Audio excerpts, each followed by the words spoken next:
నమస్కారం సిటీ వార్తలకు స్వాగతం. ముందుగా ముఖ్యాంశాలు.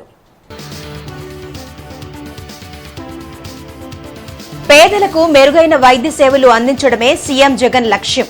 వైఎస్ఆర్ ఆరోగ్యశ్రీ స్మార్ట్ కార్డులు పంపిణీ చేసిన మంత్రి విడదల రజని.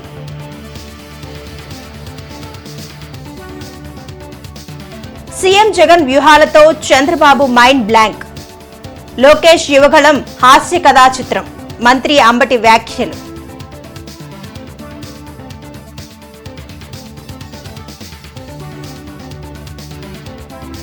ఎనిమిదవ రోజుకు చేరిన అంగన్వాడీల సమ్మె.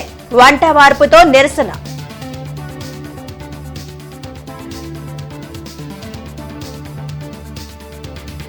వైఎస్ఆర్ ఆరోగ్యశ్రీ పథకం దేశానికే ఆదర్శంగా నిలిచిందని మంత్రి విడదల రజని అన్నారు. 3257 ప్రొసీజర్స్ కు ఉచితంగా వైద్యం పొందే అవకాశంను ముఖ్యమంత్రి వైఎస్ జగన్మోహన్ రెడ్డి కల్పించారని తెలిపారు. గుంటూరులోని 140వ సచివాలయ పరిధిలో వైఎస్ఆర్ ఆరోగ్యశ్రీ స్మార్ట్ కార్డుల పంపిణీ అవగాహన కార్యక్రమం జరిగింది. మంత్రి విడదల రజనీతో పాటు శాసనమండలి whip Appireddy, MLA Giri, collector Venugopal Reddy, mayor Kavati Manohar Naidu, Aarogyasri trust CEO Balaji, commissioner Keerthi Chekuri తదితరులు పాల్గొన్నారు. పేదలకు మెరుగైన వైద్యం అందించాలనే లక్ష్యంతో సీఎం జగన్ వైద్య రంగంలో అనేక సంస్కరణలు తెచ్చారని మంత్రి రజనీ తెలిపారు. 5 లక్షల రూపాయల పరిమితిని 25 లక్షల రూపాయలకు పెంచడం వల్ల వైద్య ఖర్చుల కోసం పేద కుటుంబాలపై భారం పడే అవకాశం ఉందన్నారు. గతంలో కంటే ఆరోగ్యశ్రీ కింద నెట్వర్క్ ఎంపానల్డ్ హాస్పిటల్స్ కూడా పెరిగాయని చెప్పారు. ప్రభుత్వ హాస్పిటల్స్ లో మౌలిక వసతులు కూడా పెరిగాయని కలెక్టర్ తెలిపారు. అలాగే ప్రజలకు మంచి చేస్తున్న సీఎం జగన్ ను రానున్న ఎన్నికల్లో మరోసారి గెలిపించాలని నేతలు కోరారు. మరి ఈరోజు జగనన్న పాలనలో మన జగనన్న వచ్చాక రోజు 25 లక్షల వరకు కూడా ఆరోగ్యశ్రీ ఏటా ప్రతి కుటుంబానికి వర్తిస్తుందని చెప్పి ఈరోజు చాలా గర్వంగా చెప్తూ మరి ఒక గొప్ప కార్యక్రమానికి మేము శ్రీకారం చుట్టడం చాలా సంతోషంగా ఉంది. మరి ఆరోగ్యశ్రీ అంటే మీ అందరికీ తెలుసు, ఆ దివంగత మహానేత డాక్టర్ వైఎస్ రాజశేఖర రెడ్డి గారు గుర్తొస్తారు. ఆరోగ్యశ్రీ అనే పథకానికి 2007 సంవత్సరంలో మరి ఆ దివంగత నేత ప్రాణం పోసి మరి దాన్ని మన గౌరవ ముఖ్యమంత్రి వర్యులు శ్రీ వైఎస్ జగన్మోహన్ రెడ్డి గారు మరింత బలోపేతం చేస్తూ మరి రాష్ట్రంలో 1059 ఉన్నటువంటి ప్రొసీజర్స్ ని 3257 ప్రొసీజర్స్ కి పెంచి రాష్ట్రంలో ఏ విధంగా పేదవాడి ఆరోగ్యం కోసము పేదవాడికి ఉచిత వైద్యం అందించేందుకు ఏ విధంగా అడుగులు ముందుకు వేస్తున్నారో మీ అందరూ కూడా చూస్తూ ఉన్నారు. లోకేష్ యువగళం పాదయాత్ర ఏ ప్రభావం లేని, ఎవరూ గుర్తించని పాదయాత్రగా 226 రోజుల పాటు సాగిందని మంత్రి అంబటి రాంబాబు విమర్శించారు. సీఎం జగన్ వ్యూహాలతో చంద్రబాబుకు మైండ్ బ్లాంక్ అయిందన్నారు. తాడేపల్లిలోని వైసీపీ కేంద్ర కార్యాలయంలో మంత్రి అంబటి రాంబాబు మీడియాతో మాట్లాడారు. లోకేష్ యువగళం పాదయాత్ర వల్ల టీడీపీకి గాని రాష్ట్రానికి గాని ఒరిగిందేమీ లేదని విమర్శించారు. లోకేష్ యువగళం యాత్ర అంతా షోవర్క్తో కామెడీగా నడిచిందే తప్ప ప్రజల నుంచి ఎలాంటి స్పందన రాలేదన్నారు.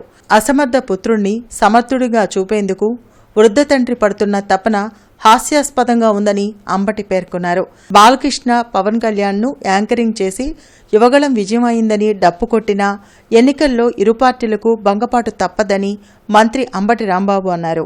సీఎం జగన్ వ్యూహాలను చంద్రబాబు తన రాజకీయ జీవితంలో చూసి ఉండరని, 2024 ఎన్నికల తర్వాత టీడీపీ భూస్థాపితం అవడం ఖాయమని వ్యాఖ్యానించారు. 226 రోజుల పాటు 3132 కిలోమీటర్లు నారా లోకేష్ గారిని నడిచాడు అని చెప్తున్నారు. దాని ప్రభావం ఏమైనా అతని మీదైనా ఉందా? లేదు. ఆయన పార్టీ మీద ఉందా? లేదు. ఈ రాష్ట్రం మీద ఉందా అంటే ఎవరి మీద ఏ ప్రభావము లేనటువంటి ఒక యాత్ర. నిజంగా చెప్పాలంటే ఎవరు గుర్తించనటువంటి ఒక యాత్ర. లోకేష్ అంటే ఒక బఫూన్, యువగలం అంటే ఒక హాస్యభరిత చిత్రం అనేటటువంటి పద్ధతుల్లోనే ఆంధ్ర రాష్ట్ర ప్రజానీకం చూశారు, తెలుగు ప్రజానీకం చూశారు. ఒక అసమర్థుడైనటువంటి కుమారుణ్ణి నాయకుడిగా చేయటం కోసం ఒక వృద్ధ తండ్రి పడుతున్న పాటలు మీకు కనపడుతూ ఉంటాయి. చంద్రబాబు నాయుడు గారి ఆహ్వానం మేరకు కిరాయి తీసుకొని యాంకరింగ్కు వెళ్లే స్థాయికి దిగజారిపోయినటువంటి జనసేన అధ్యక్షుడు పవన్ కళ్యాణ్ గారు గుర్తించమని మనం చేస్తున్నాం. అంగన్వాడీల సమస్యలను పరిష్కరించాలని డిమాండ్ చేస్తూ నిర్వహిస్తున్న సమ్మె 8వ రోజు కొనసాగింది. జిల్లా కలెక్టర్ కార్యాలయం వద్ద వంట వార్పు కార్యక్రమాన్ని నిర్వహించి నిరసన తెలిపారు. Anganwadi workers and helpers union ఆధ్వర్యంలో జరుగుతున్న సమ్మెలో అంగన్వాడీలకు కనీస వేతనం 26,000 రూపాయలు మద్దతు ధర కల్పించాలని డిమాండ్ చేశారు. సుప్రీంకోర్టు తీర్పు ప్రకారం గ్రాడ్యుయేటీ అమలు చేయడంతో పాటు తెలంగాణ కంటే ఏపీలో అధిక వేతనం ఇవ్వాలన్నారు. సమ్మె జరుగుతున్న నేపథ్యంలో అంగన్వాడీ పాఠశాల తాళాలను పగలగొట్టి స్వాధీనం చేసుకోవడం దారుణమన్నారు. ప్రభుత్వం ఎన్ని బెదిరింపులకు పాల్పడినా ఆందోళన కొనసాగిస్తామని హెచ్చరించారు. కార్యక్రమంలో దీప్తి మనోజా, రాధా, ముత్యాలరావు తదితరులు పాల్గొన్నారు. వంట వార్పు కార్యక్రమాన్ని కూడా ఇక్కడే నిర్వహిస్తూ ఉన్నాము. ఏ విధంగా మేము సెంటర్లో పిల్లలకి వండి పెట్టి రుచికరమైన ఆహారాన్ని వడ్డిస్తున్నాము, ఇక్కడ తెలియజేసే దానికోసం ఈరోజు వంట వార్పు కార్యక్రమం రోడ్డు మీదే మేము బైఠాయించి చేస్తూ ఉన్నారు. మా సోదరి మండలంతా కూడా ఇప్పటికైనా సరే ప్రభుత్వం దిగివచ్చి మా కోరికలను, మా డిమాండ్స్ ఏవైతే ఉన్నాయో వాటిని వెంటనే పరిష్కరించాలని తెలియజేస్తా ఉన్నాం. పరిష్కరించని పక్షంలో మా పోరాటాన్ని ఉధృతం చేస్తామని చెప్పి డిమాండ్ చేస్తున్నాం. చాలా ఇబ్బందికరంగా ప్రవర్తిస్తున్నారు. మేమేం అడిగాము? శాలరీ అడిగాము. మేము మా కష్టానికి తగ్గ ఫలితమే అడిగామే కానీ మేమేం ఎక్స్ట్రా మేము అడగలేదు కదా. అందుకోసమే మమ్మల్ని ఇలా చేయటం న్యాయం కాదు. ఈ రోజున మాకు ఇబ్బంది కలిగిందని మా డ్యూటీని వేరే వాళ్ళకి అప్పచెప్తున్నారు. రేపు అదేవిధంగా వాళ్ళకి ఇబ్బంది కలిగి వాళ్ళు రెడ్డెక్కిన రోజున వాళ్ళకి కూడా డ్యూటీలు వేరే వాళ్ళకి అప్పచెప్తారా? ఇదేనా మీరు చేస్తుంది న్యాయమా ఇది అని అడుగుతున్నామండి. డబ్బులు తీసుకుని మోసం చేయడమే కాకుండా తీసుకున్న డబ్బు తిరిగి ఇవ్వమని అడిగిన వారిపై బెదిరింపులకు పాల్పడుతున్న వారిపై పోలీసులు చర్యలు తీసుకోవాలని టీడీపీ పొలిట్ బ్యూరో సభ్యులు ఎంఏ షరీఫ్, తూర్పు నియోజకవర్గ ఇన్ఛార్జ్ నసీర్ అహ్మద్ డిమాండ్ చేశారు. బెదిరింపులకు పాల్పడుతున్న రేపెల్లె సన్నీపై చర్యలు తీసుకోవాలని కోరుతూ జిల్లా ఎస్పీకి ఫిర్యాదు చేశారు. జిల్లా ఎస్పీ కార్యాలయంలో ఎస్పీ ఆరిఫ్ హఫీజ్ని కలిసిన టీడీపీ నాయకులు షరీఫ్, నసీర్ అహ్మద్ బెదిరింపులకు పాల్పడుతున్న వారిపై చర్యలు తీసుకోవాలని కోరారు. చినబజారుకు చెందిన ముజీబ్, అతని తమ్ముడు నౌషజ్ ఇసుక రీచ్ పెట్టుబడి కోసం బాపట్ల ఎంపీ నందిగం సురేష్ అనుచరుడు రేపల్లె సన్నీకి 25 లక్షల రూపాయలను ఇచ్చినట్లు చెప్పారు. ఇచ్చిన డబ్బు తిరిగి ఇవ్వమని అడిగితే బెదిరింపులకు పాల్పడుతున్నారన్నారు. సన్నీ బెదిరింపులు తట్టుకోలేక నౌషజ్ ఆత్మహత్య యత్నానికి పాల్పడ్డారన్నారు. దీనిపై పోలీసులకు ఫిర్యాదు చేసినా పట్టించుకోవడం లేదని ఆరోపించారు. జిల్లా ఎస్పీ స్పందించి సన్నీపై చర్యలు తీసుకోవాలని డిమాండ్ చేశారు. వీళ్ళు ప్రవర్తిస్తున్న ప్రవర్తన మూలంగా మనస్తాపానికి గురి అది ఆత్మహత్యకి దారి తీసే పరిస్థితులు కల్పించారు. కాబట్టి దాని మీద కూడా విచారణ చేసి చట్టపరమైన చర్యలు తీసుకోవాలని మరి వాళ్ళని ఎస్పీ గారిని కోరడం జరిగింది. ఎస్పీ గారు కూడా దీని మీద మేము సానుభూతితో మరి దీని మీద చర్యలు తీసుకుంటాం. ఏ రకంగా ఇది సివిల్ మ్యాటరు అయినప్పటికీ కూడా దీన్ని ఏ రకంగా మోసపోయిన విధానాన్ని దృష్టిలో పెట్టుకుని దాన్ని మరి కూర్చోబెట్టి మాట్లాడి ఏమైనా డబ్బులు రప్పించే ప్రయత్నం చేస్తాం. వారి మీద ఎటువంటి చర్యలు, ఎటువంటి ఇబ్బంది లేకుండా రక్షణ కల్పిస్తాం, పోలీసు రక్షణ కల్పిస్తాం. కాబట్టి చనిపోవటానికి ప్రేరేపించిన పరిస్థితుల మీద కూడా లీగల్గా దీని మీద ఆలోచించి ఏ చర్యలు తీసుకోవాలో ఆ చర్యలు తీసుకుంటామని చెప్పారు. ఇది దారుణం. ఇక్కడ ఒక్క చోటే కాదు, రాష్ట్ర వ్యాప్తంగా అన్ని చోట్ల కూడా ఈ రకంగా జరుగుతున్నాయి. అధికార బలంతో, అధికార మదంతో ప్రజల సొమ్ముని కాజేసే పరిస్థితి ఈనాడు ఈ వైఎస్ఆర్సీపీ నాయకులకి అలవాటైపోయింది. గత 4 రోజుల క్రితం గుంటూరు నగరానికి సంబంధించినటువంటి నౌషాద్ ఆత్మహత్య ప్రయత్నం చేయడం, దానికి కారణాలు ముఖ్యంగా నందిగాం సురేష్ బాపట్ల పార్లమెంట్ సభ్యులుగా ఉన్నటువంటి వైసీపీ నాయకుడు, ఆయన ముఖ్య అనుచరుడుగా ఉంటూ ప్రతినిత్యం కూడా తన ముఖ్య అనుచరుడిగా రేపల్లె సన్నీని వేదిక మీద పదే పదే పిలిచి నా తమ్ముడు లాంటోడు అని చెప్పి గొప్పలు చెప్పుకునేటువంటి రేపల్లె సన్నీ గుంటూరు నగరంలో అనేక మంది అమాయక యువకులు, ముఖ్యంగా అన్ని వర్గాల యువకులు, ఒక ముస్లిం మైనార్టీ సోదరుడితో పాటు మిగతా కులాలకు సంబంధించినటువంటి 3 యువకుల దగ్గర లక్షలాది రూపాయలు వ్యాపారం ఇసుక రీచులు ఇప్పిస్తానని చెప్పి వాళ్ళ దగ్గర నుండి పెట్టుబడి రూపంలో 45 లక్షల వరకు వసూలు చేసినటువంటి పరిస్థితులు ఉన్నాయి. అంగన్వాడీలు చేస్తున్న సమ్మెను రాష్ట్ర ప్రభుత్వం విచ్ఛిన్నం చేయాలని ప్రయత్నం చేస్తుందని సిపిఎం జిల్లా కార్యదర్శి పాసం రామారావు అన్నారు. అంగన్వాడీలు చేస్తున్న సమ్మెకు సిపిఎం పూర్తి మద్దతు తెలుపుతుందన్నారు.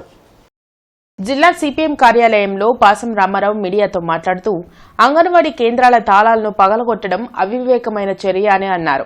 అంగన్వాడీలపై సచివాలయ సిబ్బందిని, యానిమేటర్లను రెచ్చగొట్టే చర్యలు మానుకోవాలన్నారు. తెలంగాణ కంటే 1000 రూపాయల ఎక్కువ జీతాన్ని ఇస్తామని జగన్ ఎన్నికలకు ముందు హామీ ఇచ్చారని, ఇచ్చిన హామీని అమలు చేయాలని అంగన్వాడీలు డిమాండ్ చేస్తున్నారన్నారు. రాష్ట్ర ప్రభుత్వం సానుకూలంగా స్పందించి సమస్యను పరిష్కరించకపోతే ప్రజల ఆగ్రహానికి గురికాక తప్పదన్నారు. అంగన్వాడీ డిమాండ్లను ప్రభుత్వం సామరస్యంగా పరిష్కరించాలని, లేకుంటే ఆందోళన తీవ్రతరం చేస్తామని హెచ్చరించారు. కార్యక్రమంలో నగర కార్యదర్శి నల్లికాంత్, జిల్లా కార్యదర్శి సభ్యులు అప్పారావు, వైరగాని శ్రీనివాసరావు, ఎంఏ చిస్టి తదితరులు పాల్గొన్నారు. అంగన్వాడీలకి ఏ ఉద్దేశంతో అయితే ప్రభుత్వం గతంలో పార్టీగా హామీ ఇచ్చారు, వైసీపీ పార్టీ ఆ హామీని అమలు చేయలేదు. ఈరోజు మున్సిపల్ వర్కర్లు రేపు 21వ తారీఖు నుండి సమ్మె చేస్తామని వాళ్ళు ఆల్రెడీ ప్రకటించారు. ఆశా వర్కర్లు మనం 36 గంటల పాటు ధర్నా చేశారు. టీచర్లు మాకు ఓల్డ్ పెన్షన్ స్కీమ్ కావాలని చెప్పి ఉద్యమం చేస్తూ ఉన్నారు. ఇవన్నీ సమస్యలు పరిష్కారం చేయడంలో వైసీపీ ప్రభుత్వం తీవ్రంగా విఫలమైంది. కార్మిక వర్గానికి న్యాయం చేయాలని చెప్పి ఆ బాటలోని అంగన్వాడీలకు న్యాయమైన డిమాండ్ పరిష్కారం కోసం ప్రభుత్వం వెంటనే వాళ్ళతో చర్చలు జరిపి సమస్యను పరిష్కారం చేయాలని చెప్పి కోరుతా ఉన్నాం. సమస్యను పరిష్కరించకుండా సమస్యను జటిలం చేయడమే ఈ అంశం. కాబట్టి సరైనటువంటి పద్ధతి కాదు. వెంటనే వాళ్ళ యూనియన్ నాయకుల్ని పిలవండి, చర్చలు జరపండి, సమస్యలను పరిష్కరించండి. ఇంకో విషయం, ఈరోజు వాళ్ళు కోరుతున్నటువంటి కోరికలు మీరు ఇచ్చినటువంటి జీతాన్ని పెంచమని, రెండోది కనీస వేతనం ఒక సాధారణ కుటుంబానికి 26,000 రూపాయలు అవసరమని చెప్పి సుప్రీంకోర్టు చెప్పింది. ఆ 26,000 రూపాయలు కనీస వేతనం ఇవ్వమని చెప్పేసి వాళ్ళు అడుగుతూ ఉన్నారు. రిటైర్మెంట్ బెనిఫిట్స్ వాళ్ళు రిటైర్ అయిన తర్వాత ఇప్పుడు 50,000 ఇస్తున్నారు, దాన్ని 5 లక్షలకు పెంచమని చెప్పేసి చెప్తున్నారు. మమ్మల్ని ఉద్యోగులుగా గుర్తించండి, మమ్మల్ని ఉద్యోగులుగా గుర్తిస్తే దానికి సంబంధించిన బెనిఫిట్స్ అన్నీ ఇవ్వాలి. వాళ్ళు ఉద్యోగులు కాదు, కార్మికులు కాదు, స్కీమ్ వర్కర్స్ అంటే వాలంటీర్గా సేవలు చేసేటువంటి వాళ్ళని చెప్పేసి చెప్తున్నారు. మరి వాళ్ళు సేవలు చేయాలంటే వాళ్ళు 4 ఏళ్ళు నోట్లో పోవాలి, భోజనం చేయాలి కదా. కాబట్టి సరైనది కాదు, మీరు ఇచ్చినటువంటి వాగ్దానాన్ని అమలు జరపమని చెప్పేసి రెండవది. రాష్ట్ర ప్రభుత్వం ప్రతిష్టాత్మకంగా చేపట్టిన మా నమ్మకం నువ్వే జగన్ కార్యక్రమం తూర్పు నియోజకవర్గంలోని 15వ వార్డు శాంతినగర్లో నిర్వహించారు. 14 ఏళ్లు అధికారంలో ఉన్న చంద్రబాబు ఎస్సీ, ఎస్టీ, బీసీ, మైనార్టీలను కేవలం ఓటు బ్యాంకుగా వాడుకుని వదిలేశారని, జగనన్న ముఖ్యమంత్రి అయ్యాక అన్ని విధాలా బడుగు బలహీన వర్గాలకు పెద్దపీట వేసి రాజ్యాధికారం కల్పించారని తూర్పు సమన్వయకర్త నూరి ఫాతిమా వెల్లడించారు. ప్రజలు మళ్లీ జగనే కావాలని కోరుకుంటున్నారని తెలిపారు. వైఎస్ జగన్మోహన్ రెడ్డికి మరోసారి అధికారం ఇవ్వాలని కోరారు. అలాగే తూర్పు నియోజకవర్గం నుంచి తనకి అవకాశం కల్పించాలని ఆమె ఆకాంక్షించారు. కార్యక్రమంలో స్థానిక కార్పొరేటర్ రామనబోయిన అజయ్, వైసీపీ ముఖ్య నాయకులు నాగేశ్వరరావు, మద్దిరెడ్డి సుధాకర్ తదితరులు పాల్గొన్నారు. TS Ramarao inter college botany quiz పోటీలు హిందూ కళాశాలలో జరిగాయి. వృక్షశాస్త్రంపై జరిగిన పోటీల్లో వివిధ కళాశాలల నుండి పెద్ద సంఖ్యలో విద్యార్థులు పాల్గొన్నారు. వృక్షశాస్త్ర అధ్యాపకులు టిఎస్ రామారావును గుర్తు చేసుకుంటూ హిందూ కళాశాల వృక్షశాస్త్ర విభాగం ఆధ్వర్యంలో గత 7 సంవత్సరాలుగా క్విజ్ పోటీలు నిర్వహిస్తున్నట్లు కళాశాల వైస్ ప్రిన్సిపాల్ కేవీఎస్ దుర్గాప్రసాద్ తెలిపారు. వృక్షశాస్త్రంపై విద్యార్థుల్లో అవగాహన కల్పించేందుకు ఈ కార్యక్రమాన్ని ప్రతి సంవత్సరం నిర్వహిస్తున్నట్లు చెప్పారు. వృక్షశాస్త్రం విభాగం ఆధ్వర్యంలో జరిగిన పోటీలో 20 కళాశాలల నుండి 200 మందికి పైగా విద్యార్థులు పాల్గొన్నారని తెలిపారు. పోటీల్లో పాల్గొన్న విద్యార్థులకు బహుమతులను ప్రదానం చేయడంతో పాటు హిందూ కళాశాల వృక్షశాస్త్ర విభాగం హెచ్ఓడి సివికే రామారావును సత్కరించినట్లు తెలిపారు. కార్యక్రమంలో దక్షిణామూర్తి, సోమయాజీ, రామకృష్ణమూర్తి, మాధవి తదితరులు పాల్గొన్నారు. దాదాపు 20 కళాశాలలు, మోర్ దాన్ 200 స్టూడెంట్స్ ఈ పోటీల్లో పాల్గొంటూ ఉంటారు. సో ఒకటేంటంటే వృక్షశాస్త్రం పట్ల విద్యార్థుల్లో కొంత ఆసక్తి తగ్గుతున్నది ఆధునిక యుగంలో. సో కనుక దాని పట్ల మంచి ఆసక్తిని పెంపొందించాలని, దాని యొక్క లోతుపాట్లు తెలియజేయాలనేటువంటి విషయంతో వృక్షశాస్త్ర విభాగంలో అనేకమైన రకాల పోటీలు నిర్వహిస్తున్నాం. బాటనీ డిపార్ట్మెంట్ సబ్జెక్ట్ పట్ల వాళ్ళకు ఒక అవగాహన ఏర్పరచాలని, అంతేకాకుండా విద్యార్థుల మధ్య ఒక మంచి ఇంటరాక్షన్ ఏర్పడుతుందని, అలాగే హిందూ కళాశాల వృక్షశాస్త్ర విభాగాన్ని పరిచయం చేయాలని, మాకు అద్భుతమైన మ్యూజియము, హెర్బేరియములు, హెర్బల్ మెడిసిన్స్ అవన్నీ కూడా ఉన్నాయి. వాటిని కూడా అందరికీ పబ్లిక్కి తెలియచేయాలనే ఉద్దేశంతో ఈ కార్యక్రమం గత 7 సంవత్సరాలుగా నిర్వహిస్తూ వస్తున్నాం. ఆచార్య నాగార్జున విశ్వవిద్యాలయం ఆధ్వర్యంలో ఇంటర్ వాలీబాల్ పోటీల ముగింపు కార్యక్రమం జరిగింది. టీజేపీఎస్ కళాశాలలో జరుగుతున్న పోటీలలో విజేతలుగా నిలిచిన టీంలకు రేమాండ్ షోరూం అధినేత అరుణ్ ట్రోఫీ అందించారు. 17, 18, 19 తేదీలలో జరిగిన పోటీల్లో 25కు పైగా కళాశాలల నుండి వాలీబాల్ టీంలు పాల్గొన్నట్లు చెప్పారు. విద్యార్థులు క్రీడాతత్వాన్ని పెంపొందించేందుకు వాలీబాల్ పోటీలు నిర్వహించినట్లు తెలిపారు. పోటీల్లో పాల్గొన్న 25 టీంలలో విజేతలుగా నిలిచిన 4 టీంలను ఎంపిక చేసి ముగింపు కార్యక్రమంలో ట్రోఫీ, మెడల్స్ తో సత్కరించారు. కార్యక్రమంలో టీజేపీఎస్ కళాశాల correspondent Brahmam, principal Manohar, Nagarjuna university physical education director Johnson తదితరులు పాల్గొన్నారు. ఇవాళ సెమీఫైనల్స్, ఫైనల్స్ పోటీలు జరుగుతున్నాయి. సెమీఫైనల్స్లో ఫైనల్స్లో Krishnaveni junior college Narasaraopet, Hindu college Guntur వాళ్ళిద్దరూ కూడా పోటీ పడుతున్నారు. ఈ 3 రోజుల నుంచి కూడా చాలా ఉత్సాహంగా పిల్లలందరూ కూడా చాలా యాక్టివ్గా పార్టిసిపేట్ చేసి ఈ యొక్క ప్రోగ్రాంలో విజయవంతం చేస్తున్నారు. అదేవిధంగా ఈ యొక్క ప్రోగ్రాంకి కోఆర్డినేట్ చేసిన కిషోర్ గారికి, మా కాలేజ్ టీం అందరికీ కూడా ధన్యవాదాలు తెలియజేస్తున్నాను. ఈరోజు ఆఖరి రోజు 19 ఫైనల్స్లో TRR government degree college Kandukur, అదేవిధంగా ఆర్వీఆర్ కాలేజ్ గుంటూరు, అదేవిధంగా కృష్ణవేణి కాలేజ్ నర్సరావుపేట, హిందూ కాలేజ్ గుంటూరు, ఈ 4 జట్లు వచ్చాయి. ఈ 4 జట్ల మధ్య ఈరోజు ఫైనల్ పోటీలు జరుగుతాయి. ఫైనల్ పోటీలు అనంతరం ఈరోజే వీళ్ళకి బహుమతి ప్రదానం కూడా చేయడం జరిగింది. కేఎల్ యూనివర్సిటీలో 17వ అంతర్జాతీయ బయోటెక్నాలజీ మరియు ఫార్మసీ సదస్సు ఘనంగా జరిగింది. ఈ సందర్భంగా డాక్టర్ అమర్నాథ్ కు ఇన్నోవేటివ్ సైంటిస్ట్ అవార్డును ప్రదానం చేశారు. Doctor Amarnath Surat NRI medical కాలేజ్లో డిపార్ట్మెంట్ ఆఫ్ ఆర్థోపెడిక్స్ లో ప్రొఫెసర్గా సేవలందిస్తున్నారు. ఈ కార్యక్రమంలో KL university vice president Raja Hareen, pro chancellor KS Jagannatharao, CCMB director doctor Vinay, registrar Subbarao తదితరులు పాల్గొన్నారు. has been patented and has been received very well throughout the country. So we thought that, and he has developed a platelet-rich plasma extraction kit he has developed, and he has developed a center for regenerative medicine in Amara Orthopedic Center.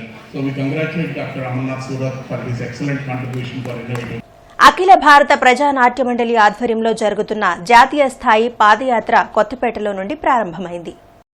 Bhagat Singh బొమ్మ నుండి ప్రారంభమైన పాదయాత్రను ప్రజానాట్య మండలి రాష్ట్ర గౌరవాధ్యక్షులు నల్లూరి వెంకటేశ్వరరావు ప్రారంభించారు. ప్రారంభ కార్యక్రమంలో రాష్ట్ర జాతీయ కార్యదర్శి గని జంగాల అజయ్ కుమార్, ప్రజానాట్య మండలి రాష్ట్ర అధ్యక్షులు పి చంద్రనాయక్ అభ్యుదయ గేయాలు ఆలపించారు.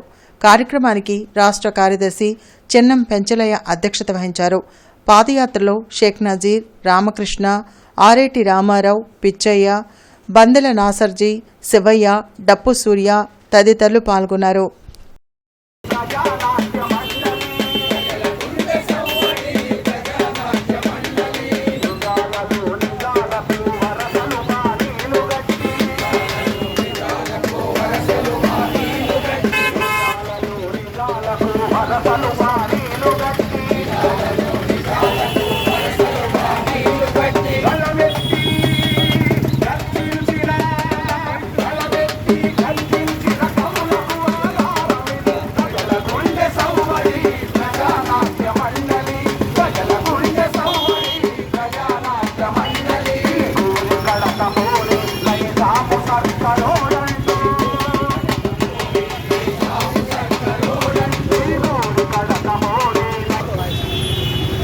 ప్రజలకు ఇబ్బంది కలిగినప్పుడు, సమాజం కష్టాల్లో ఉన్నప్పుడు యుక్త తన బాధ్యతను నెరవేరుస్తూ దీని నుంచి ముందుకు వెళ్ళాలనే ఉద్దేశంతో ప్రజల్ని మోటివేట్ చేస్తూ ముందుకు వెళ్తున్నటువంటి పరిస్థితి. యుద్ధాల గురించి, అఖిల భారత ప్రజానాట్యం గురించి ప్రజానీకానికి పెద్దగా చెప్పాల్సిన అవసరం లేదు. మిత్రులారా, ఈవేళ దేశానికి యువత మహాశక్తి అని చెప్పేటటువంటి వివేకానంద వారి ప్రవచనాన్ని మట్టిలో పోసిన పన్నీరులుగా, నీటిలో పోసిన పన్నీరుగా ఇవాళ తయారవ్వడం పనిచేస్తున్నాం. మహిళలపై అత్యాచారాలు జరుగుతూ ఉన్నాయి. మహిళలపై ఏదో ఒక మూల ఓ స్త్రీ ఆత్మరాధం మిగిలిస్తూనే ఉంది. గుంటూరులో ప్రెసిడెంట్స్ కప్ అండర్-14 బాయ్స్ క్రికెట్ టోర్నమెంట్ ప్రారంభమైంది. ఆంధ్ర క్రికెట్ అసోసియేషన్ ఆధ్వర్యంలో అరండల్పేటలోని గురువయ్య హైస్కూల్ గ్రౌండ్స్ లో నిర్వహిస్తున్న టోర్నమెంటును ఆంధ్ర క్రికెట్ అసోసియేషన్ కార్యదర్శి పిఆర్ గోపీనాథ్ రెడ్డి ప్రారంభించారు. ఈ నెల 19 నుంచి 25 వరకు జరిగే ఈ టోర్నమెంట్ ను రాష్ట్రంలోని 6 గ్రౌండ్స్ లో నిర్వహించనున్నారు. మొత్తం 18 టీంలు టోర్నమెంట్ లో పోటీ పడుతున్నాయని ఆయన చెప్పారు. కార్యక్రమంలో శ్రీధర్, రామశర్మ తదితరులు పాల్గొన్నారు.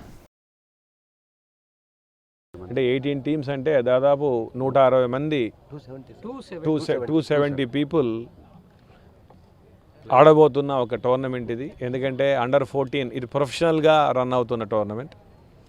ఇక్కడి నుంచి ఎక్సెల్ అవుతున్న పీపుల్కు ఈ అండర్-14 ఇయర్స్ నుంచి ఉన్న వాళ్ళకు ఖచ్చితంగా రాబోయే రోజుల్లో ఆంధ్ర క్రికెట్ అసోసియేషన్ వాళ్ళు ఉన్న టాలెంట్ ఉన్న పీపుల్ను నెక్స్ట్ లెవెల్ తీసుకెళ్ళడానికి ఒక సిస్టమ్ అనేది ఆల్రెడీ మాకు ఎస్టాబ్లిష్ అయ్యి ఉంది. కాబట్టి ఎందుకంటే ఏదైనా క్రికెటర్ ఎక్సెల్ కావాలంటే అండర్-14 ఈజ్ వెరీ మచ్ ఇంపార్టెంట్. అక్కడి నుంచి ఎవరికైతే ఆ కల్చర్ కానీ నేచర్ కానీ క్రికెట్ కానీ ఉంటారో వాళ్ళే ఫ్యూచర్లో మంచి పొజిషన్కి వెళ్ళగలుగుతారు. కాబట్టి టు గార్నర్ దట్ క్వాలిటీ ఆ యొక్క రీసోర్సెస్ తీసుకోవడానికి అన్ని క్లబ్స్. అమరావతి రోడ్లోని అన్నదాన సత్రం సెంటర్ వద్ద సెమీ క్రిస్మస్ వేడుకలను నిర్వహిస్తున్నట్లు young man Christian cultural association president Chinnam David Rayapudi Maridasu తెలిపారు. Velangini Nagar, Kondaiah colony, postal colony, Bharatpeta, PS Nagar సంయుక్త ఆధ్వర్యంలో జరగనున్న కార్యక్రమంలో ప్రజలు పెద్ద సంఖ్యలో పాల్గొనాలని పిలుపునిచ్చారు. గురువారం ఉదయం 5 గంటల నుండి సాయంత్రం 7 గంటల వరకు జరగనున్న కార్యక్రమంలో ప్రేమ విందు ఏర్పాటు చేసినట్లు చెప్పారు. కార్యక్రమంలో పెండెం వెంకటేశ్వర్లు, తాడిగిరి రాజు తదితరులు పాల్గొన్నారు. భారతపేట, పొట్టి శ్రీరామనగర్ 5 పేటలు కలిపి సెమీ క్రిస్మస్ రేపు సాయంత్రం అన్నదాన సత్రం చేయబోతా ఉన్నాం. దీనికి సంబంధించి సెమీ క్రిస్మస్ మరి అందరూ ఈ సెమీ క్రిస్మస్లో రాజకీయ నాయకులకు అతీతంగా మరి కేవలం కమ్యూనిటీ క్రిస్మస్ లాగా మరి పాస్టర్స్తోనూ మరి 1500 మందికి భోజన ఏర్పాట్లు. క్రిస్మస్ ఏంటంటే మరి పేదవాడికి భోజనం పెట్టడం, బట్టలు ఇవ్వడం అనేది సంస్కృతి. ఆ సంస్కృతిని మరి మరి 5 పేటలు కలిపి మరి పెద్దలందరూ కూడా మరి నిర్ణయించడం జరిగింది. మరి 1500 మందికి భోజనాలు, 200 మందికి చీరల పంపిణీ జరుగుతుంది. బ్రాడీపేటలోని ఎస్హెచ్ఓ సమావేశ మందిరంలో డాక్టర్ టి సేవాకుమార్ 2024 క్యాలెండర్ను ఆవిష్కరించారు. ఈ సందర్భంగా ఆయన మాట్లాడుతూ నేటి ఆధునిక శాస్త్ర సాంకేతిక యుగంలో సమయం విలువ ఎంతో పెరిగిందని, నెలలు సంవత్సరాల ముందే చాలా మంది భవిష్యత్ కార్యక్రమాలు ప్రణాళికలు రూపొందించుకుంటున్నారని, ఆ విధమైన చైతన్యం ప్రతి ఒక్కరిలో వచ్చినప్పుడే కుటుంబం మాత్రమే గాక రాష్ట్రం, దేశం అభివృద్ధి పదంలో వేగాన్ని అందుకుంటుందని తెలిపారు. ప్రజలు శాస్త్రీయ విజ్ఞానంతో చైతన్యవంతులై మూఢనమ్మకాలను పాలద్రోలాలని తెలిపారు. వైద్య రంగంలో సిజేరియన్ ఆపరేషన్లు పిల్లలు పుట్టే ప్రసవ సమయాన్ని తాము చెప్పిన సమయంలో జరగాలని వైద్యులపై ఒత్తిడి తేవడం, నిర్దేశించడం మంచిది కాదన్నారు. ప్రకృతిలోని ఇటువంటి కొన్ని సహజ సిద్ధ పరిణామాలతో మానవ నియంత్రణ ఎంతమాత్రం మంచిది కాదన్నారు. కార్యక్రమంలో ఎస్హెచ్ఓ మేనేజర్ పి నిర్మలారాణి, విశ్రాంత గ్రంథాలయ అధికారి జీవీఎస్ ప్రసాద్, ఇతర సిబ్బంది తదితరులు పాల్గొన్నారు. ప్రసవ సమయంలోనూ సిజేరియన్ ఆపరేషన్ సమయంలోనూ తిథులు నక్షత్రాల పేరుతో ఈ జన్మనిచ్చే సమయాన్ని నిర్దేశించడం అనేది శాస్త్రీయపరంగా ఎంత మాత్రం మంచిది కాదు. ఎందువల్లంటే దీనివల్ల అన్నెసరీ సిజేరియన్స్కి అవకాశం ఏర్పడుతుంది. అదేవిధంగా మంచి క్షణాల్లో జన్మించాలనే ఉద్దేశంతో సహజసిద్ధమైన ప్రకృతి సిద్ధమైన ప్రాసెస్కి అంతరాయం కలిగించడం జరుగుతుంది. దీనివల్ల అనారోగ్య సమస్యలు ఎక్కువగా ఏర్పడేటువంటి అవకాశం ఉంది, కాంప్లికేషన్స్ కూడా వచ్చే అవకాశం ఉంది. కాబట్టి ఇలాంటి మూఢనమ్మకాలని ప్రజలు పారదోలవలసిన అవసరం ఉంది. శాస్త్రీయ దృక్పథంతో ఆలోచించాల్సిన అవసరం ఉంది. కొన్ని అంశాల్లో అయితే పర్వాలేదు, కానీ ఇలాంటి జన్మనిచ్చే కీలకమైన అంశాల్లో దీనికి ప్రాధాన్యత ఇవ్వటం అనేది ఎంత మాత్రం మంచిది కాదు. మనం శాస్త్రీయ యుగంలో ఉన్నాం కాబట్టి ఆరోగ్యవంతమైన శిశువుకి జన్మనివ్వడమే లక్ష్యంగా ఉండాలి, కానీ మూఢనమ్మకాల పేరుతో తిథులు నక్షత్రాలు గడియల పేరుతో దాన్ని నిర్దేశించడం అనేది ఎంత మాత్రం సమంజసం కాదు. బెల్లంకొండ మండలం న్యూ చిట్యాలలో ఏర్పాటు చేసిన ఆరోగ్యశ్రీ హెల్త్ కార్డులను పంపిణీని ఎమ్మెల్యే నంబూరు శంకర్రావు ప్రారంభించారు. ఈ సందర్భంగా ఆయన మాట్లాడుతూ పేదవాళ్లకు మెరుగైన నాణ్యమైన వైద్యం అందించే విధంగా ముఖ్యమంత్రి వైఎస్ జగన్మోహన్ రెడ్డి పాలన సాగుతుందన్నారు. 2019లో జగన్ ముఖ్యమంత్రి అవగానే ఆరోగ్యశ్రీ పరిధిని పెంచారన్నారు. కార్యక్రమం అనంతరం న్యూ చిట్యాల తాండా వాసులు ఎమ్మెల్యే శంకర్రావును శాల్వాతో సత్కరించి కృతజ్ఞతలు తెలిపారు. నియోజకవర్గంలోని 55వ వార్డు బొంగురాల బీడులో ఎమ్మెల్యే మొహమ్మద్ ముస్తఫా నేడు విస్తృతంగా పర్యటించారు. ఈ సందర్భంగా డివిజన్లోని స్థానికులను సమస్యలు అడిగి తెలుసుకుని సంబంధిత అధికారులను పరిష్కరించవలసిందిగా ఆయన ఆదేశించారు. అనంతరం ఆయన మాట్లాడుతూ నియోజకవర్గంలో పరిశుభ్రత ప్రమాణాలను పాటించడంలో ముందంజలో ఉండాలని సూచించారు. క్రిస్మస్ సందర్భంగా చర్చీలు ఉన్న ప్రాంతాల్లో పరిశుభ్రత పాటించాలని స్థానికులకు సూచించారు. కార్యక్రమంలో కార్పొరేటర్ పాపతోటి అంబేద్కర్ తదితరులు పాల్గొన్నారు. వై ఏపీ నీడ్స్ జగన్ కార్యక్రమం 33వ డివిజన్ దేవాపురంలోని 120 సచివాలయం పరిధిలో మంగళవారం అట్టహాసంగా జరిగింది. కార్యక్రమంలో జిల్లా గ్రంథాలయ సంస్థ చైర్మన్ క్లస్టర్ అధ్యక్షులు బత్తుల దేవానంద్, స్థానిక corporator Gopi Srinivas, JCS 3 in charge Erva Innareddy, booth convener Prasanna Lakshmi, సచివాలయ కన్వీనర్లు, లబ్ధిదారులు, నాయకులు, కార్యకర్తలు పాల్గొన్నారు. కమిషనర్ కీర్తి ఆదేశాల మేరకు నగరపాలక సంస్థ కౌన్సిల్ హాల్లో అదనపు కమిషనర్ కె లక్ష్మీ శివజ్యోతి ఎన్నికల సంఘం గుర్తింపు పొందిన రాజకీయ పార్టీల ప్రతినిధులతో ప్రత్యేక సమావేశం నిర్వహించారు. ఈ సందర్భంగా ఆమె మాట్లాడుతూ తుది ఓటర్ల జాబితా జనవరి 5న వస్తుందని, పెండింగ్ అర్జీలు ఈ నెల 26 నాటికి పూర్తి చేస్తామని తెలిపారు. ఈ సమావేశంలో AERO B Srinivasarao, manager Sivanarayana, సూపరింటెండెంట్లు సాంబశివరావు, ప్రసాద్ తదితరులు పాల్గొన్నారు. సిటీ వార్తలు ముగించే ముందు ముఖ్యాంశాలు మరొకసారి. పేదలకు మెరుగైన వైద్య సేవలు అందించడమే సీఎం జగన్ లక్ష్యం. వైఎస్ఆర్ ఆరోగ్యశ్రీ స్మార్ట్ కార్డులు పంపిణీ చేసిన మంత్రి విడదల రజని.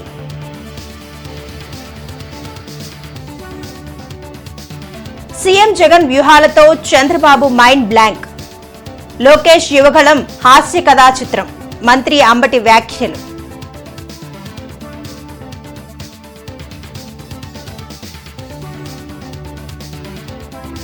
8వ రోజుకు చేరిన అంగన్వాడీల సమ్మె, వంట వార్పుతో నిరసన.